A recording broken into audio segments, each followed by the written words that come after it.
Después de 2 años de alentar la subversión, realizar sabotajes, atentados y llevar a cabo infiltraciones, los enemigos de la revolución elaboran un proyecto de mayores proporciones.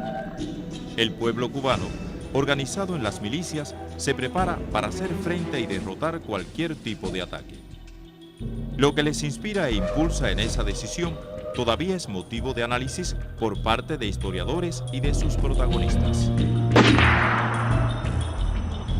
Sería de interés general conocer detalles de cómo se preparó Cuba para enfrentar la agresión, cuándo comenzó y si el alcance de la misma llegaba a la variante de la agresión militar directa de Estados Unidos.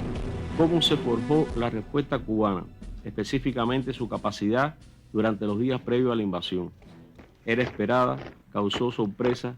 La decisión del gobierno de Estados Unidos en 1960 y 61 de intentar derrocar al nuevo gobierno surgido en Cuba en enero de 1959 se basaba en 4 premisas fundamentales sobre el comportamiento del gobierno de Cuba. Era la preocupación sobre el desarrollo de la relación entre Cuba y la Unión Soviética y la evolución de una política de apoyo a movimientos insurreccionales en América Latina por parte del gobierno de Cuba. La carencia de tiempo. Era urgente derrocar al gobierno de Cuba porque éste se fortalecía día a día. Si se dejaba pasar el tiempo, se requeriría una invasión convencional de las Fuerzas Armadas de Estados Unidos para derrotar al gobierno cubano. A partir de enero de 1959, muchas son las leyes y medidas sociales que se aprueban en beneficio de los cubanos. Por eso, cuando se produce la invasión, más del 90% apoya con firmeza al gobierno revolucionario. Entre el 1 de enero de 1959 y el 17 de abril del 61, la obra revolucionaria y la prédica de Fidel calaron hondo en los sentimientos del cubano. Se otorgaron más de 100.000 títulos de propiedad a campesinos. Prácticamente se acabó el desempleo. Se dieron pasos seguros y firmes para erradicar la discriminación racial y de la mujer. Desaparecieron en Cuba los niños de la calle. Se crearon 5.000 aulas y más de 200 escuelas. Fidel creó además el servicio médico rural. Se construyeron miles de kilómetros de caminos. Por eso es que cuando se produjo la invasión en Cuba, había 500.000 de milicianos y la abrumadora mayoría del pueblo apoyaba la revolución. La revolución tiene apoyo de todos los campesinos, de todos los trabajadores. Tenía el apoyo de todos los estudiantes. Tenía el apoyo, además, se crearon los comités de defensa de la revolución. Era una organización que tenía millones de personas, todas las organizaciones de masa, todos estaban con la revolución. El apoyo a la revolución era de más del 90% de la población. Existe entre los investigadores del tema consenso en que la preparación integral consciente para la defensa de la soberanía y la entrega de armas al pueblo como expresión de unidad, confianza e interacción con sus dirigentes hizo posible todas las victorias, incluida también la que en estos días estudiamos más detenidamente, la de Playa Girón. Desde los primeros meses del triunfo de la revolución se organizaron las milicias, es decir, se entregaron armas al pueblo en una primera etapa organizado en los propios centros de trabajo, de producción, de estudios, etcétera, y en una época posterior organizados como batallones y como unidades. Teníamos un grado importante de movilización antes de ese ataque. Nosotros limpiamos el escambray, como le llamamos, unas cuantas semanas antes de la invasión. 40.000 hombres milicianos de la capital, eran más de la mitad de ellos, y también milicianos de Oriente. Rodeamos el escambray completo, lo dividimos en 4 partes. pusimos una escuadra con armas automáticas en cada casa. Éramos guerrilleros. Podría decir a título de anécdota que los 3 primeros alzados del Escambray los capturé yo, con mi escolta. En Cuba existía un conocimiento anticipado sobre los preparativos de la invasión, e incluso abundante desinformación, pero ni por dónde ni cuándo eran conocidos.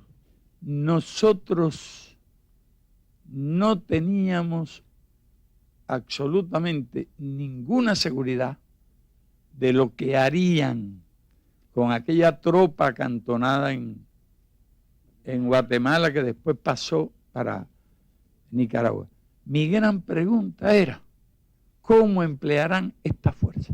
Realmente una fuerza de 1.500, 2.000 hombres, distribuidas en grupos de 80 o 100 y desembarcada por 20 lugares diferentes, nos creaban a nosotros mucho más problemas que la concentración de toda la fuerza de desembarco en un punto. Teníamos 2 puntos. Los 2 lugares, tanto Trinidad como Playa El Inglés, era imposible desembarcar por ahí. O mejor vamos a empezar por infantería. 6 batallones para actuar independientemente. No, batería de mortero 82 el batallón, batería de cañones 57 y además 2 compañías de, le decíamos en aquel tiempo, bazooka. Cada una tenía como 30 y pico. No sabía qué hacer con tanta bazooka allí. 2 baterías 85, una batería antiaérea en el aeropuerto, una batería 120 milímetros que cubría por el área 6 hectáreas, cubre todo el jirón ese. Trinidad era intomable. Entonces la estrategia que seguimos era tener tomado todos los posibles lugares de desembarco del país. Realmente, si ustedes hubieran tenido un buen asesoramiento, hubieran hecho un mejor empleo de esa fuerza.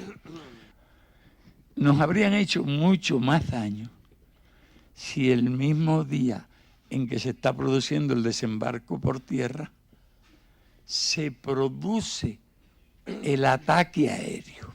La mayoría de los análisis en Estados Unidos sobre la derrota en Playa Girón se sustentan en los errores, en lo que se hizo mal o en lo que no se hizo.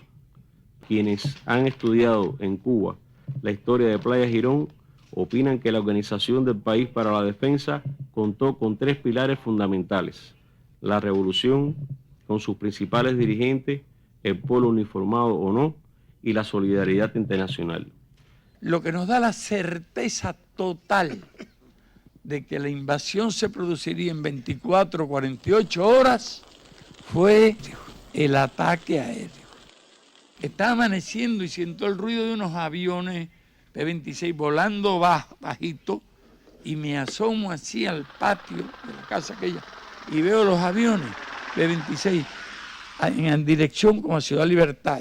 Me doy cuenta que iban a atacar, no pasaron ni, 10 segundos, 15, 20 segundos y empieza a disparar los B-26 que pasaron sobre el punto 1. Y entonces, de inmediato, lo que sí le puedo asegurar es que la respuesta de la antiaérea no tardó ni 5 segundos. Y eso crea ya a nosotros una seguridad total de que venía ya el ataque. Movilización absoluta de toda la fuerza. Al amanecer del 15 de abril de 1961, aviones enmascarados con banderas cubanas atacan los aeropuertos de Ciudad Libertad, San Antonio de los Baños y Santiago de Cuba. Al día siguiente, Fidel despide el duelo de los caídos y declara el carácter socialista de la revolución. A esa misma hora en que nosotros estábamos haciendo, despidiendo el duelo, que concluye alrededor de las 6 o las 7, me llegan noticias que una fuerza de desembarco se aproximaba por el occidente del país. Aquel fue un simulacro, hubo un simulacro. Ya teníamos el ataque arriba. Era inevitable, era inexorable. Y fue la respuesta política.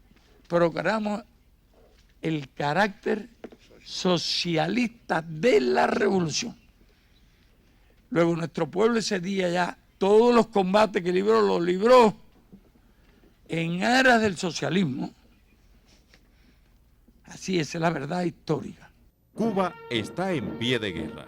El pueblo, junto a su comandante en jefe, canta el himno nacional. Los milicianos levantan sus fusiles y Fidel les ordena dirigirse a sus batallones de combate. La decisión está tomada y solo puede ser una: patria o muerte. Venceremos.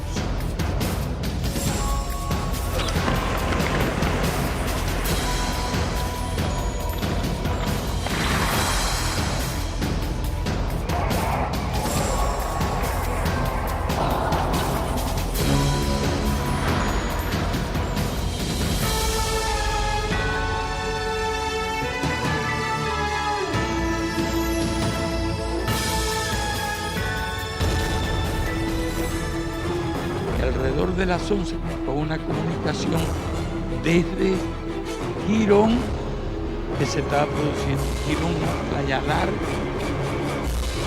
se estaba produciendo un desembarco.